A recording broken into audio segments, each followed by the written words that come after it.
مرحبا، اليوم بدنا نعمل مع بعض وصفة حلو كتير طيبة ولذيذة بيحبوها الكبار والصغار، وهي نوع من الكعك الغني بالشوكولا واللي هي البراونيز. هذا الكعك الشهي اشتهر بأمريكا ووصل لكندا وبعدين انتشر بأنحاء العالم. يعتبر البراونيز أول كيك تم صنعه بطريق الخطأ، حيث لم يكن عند الطاهي أثناء صنعه لهالكيك البيكنج باودر، فقام بخبزه من دونه ليطلع معه أول كيك خالي من الخميرة، وهذا اللي منحه اللزوجة الطيبة يلي بيتميز فيها. ولهيك خلينا نروح مع بعض ونشوف كيف ممكن يتحضر هالكعك الطيب وشو محتاج من مكونات ومقادير.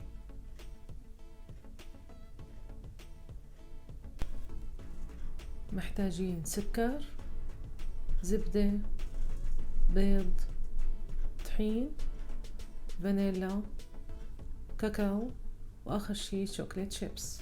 بالبداية محتاجين 166 جرام من الزبدة، بنحطهم بوعاء وبنضيف عليهم 200 جرام من شوكولات شيبس دارك شوكولات أنا استخدمت، بنحطهم على حمام مائي ونتركهم يدوبوا مع بعض.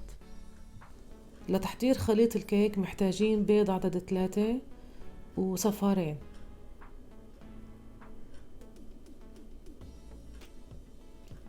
هاي أول صفار، وهون حبيت فرجيكم كيف بنفصل البياض عن صفار بطريقة سهلة بهالشكل.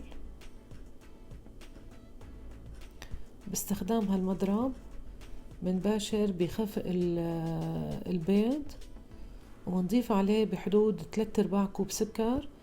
بنضيف السكر بشكل تدريجي لتخلص معنا كل الكمية.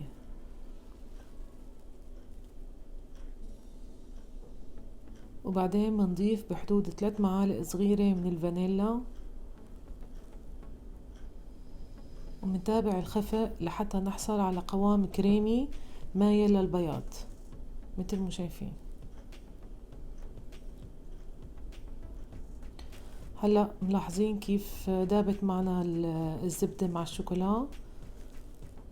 منضيفهم للخليط اللي عملناه ومنحاول ننزلهم بطرف الصحن، وبعدين منضيف بحدود معلقتين كبار من الطحين ومعلقتين كبار من الكاكاو، ننخلهم فوق المزيج بهالشكل حتى نمنع تكتلهم بهالشكل. وهلأ منباشر بعملية الخلط بواسطة سباتشولا، منلم المزيج وبنعمل خط بالنص هيك لنمنع انه نخسر الهواء اللي كسبناه نتيجة خفق البيض. يعني بدنا نحصل على قوام مثل الموس مثل ما شايفين.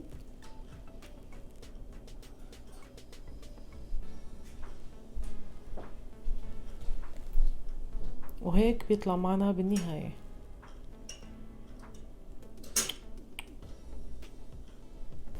بنجيب القالب اللي عنا وبنحط له ورقة زبدة. طبعا هذا المقاس ستاندر للبراونيز، هيك بيجي حجمه. هاي الصينية مقاسها 24 سنتي ب24. منفرغ المزيج فيه ومنعبي الزوايا مثل ما شايفين. طبعا بنكون مشغلين الفرن بهالوقت على درجة حرارة 375. بنحطها بالرف النصاني.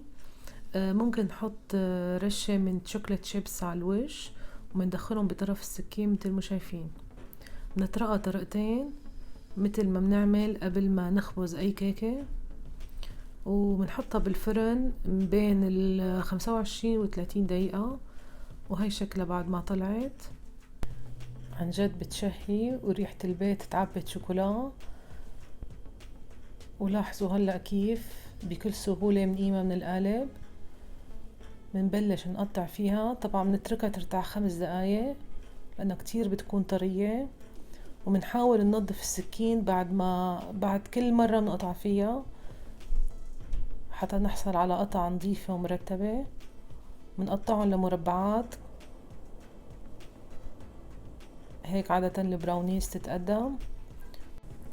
هاي شكلها من جوا هيك بتكون، وهي طبقة القشرة اللي بتكون على الوش. هيك بتكون البراونيز شايفين. وهاد قوامها، مشان هيك بيكون إلها مضغة عند الأكل، بتكون لزجة مكتنزة اللقمة، فمشان هيك بسموها فudge الشوكولا. ممكن تنعمل بالشوكولات شيبس مثل ما عملناها اليوم، وممكن ينحط لها جوز ناعم كمان تطلع طيبة. ممكن تتقدم هيك او مع ايس كريم فانيلا كمان بتطلع كتير طيبة. طبعا بدي اقول شغلة، انه كل ما اخترنا نوع شوكولا جيد كل ما حصلنا على وصفة اطيب وانجح. يعني قدر الامكان حاولوا تختاروا نوع شوكولا طيب، لانه مثل ما بتعرفوا هذا كله بالنهاية بينعكس على جودة الوصفة وطعمتها. وهي كانت وصفتنا لليوم، بتمنى تكون عجبتكم. ما تترددوا تجربوها، ولا تنسوني من اللايك والسبسكرايب وضغط زر الجرس ليصلكم كل شي جديد رح نزله إن شاء الله. باي باي.